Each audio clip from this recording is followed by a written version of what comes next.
We are looking at how to pronounce this word, as well as how to say more interesting and often confusing words in English, and some of the most mispronounced ones too, so make sure to stay tuned for those. So how do you say this?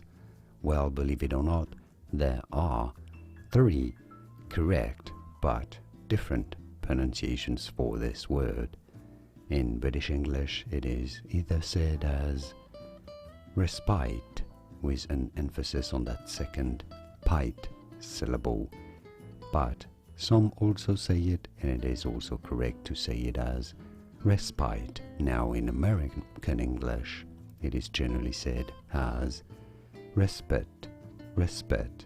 So, respite, respite, or respect.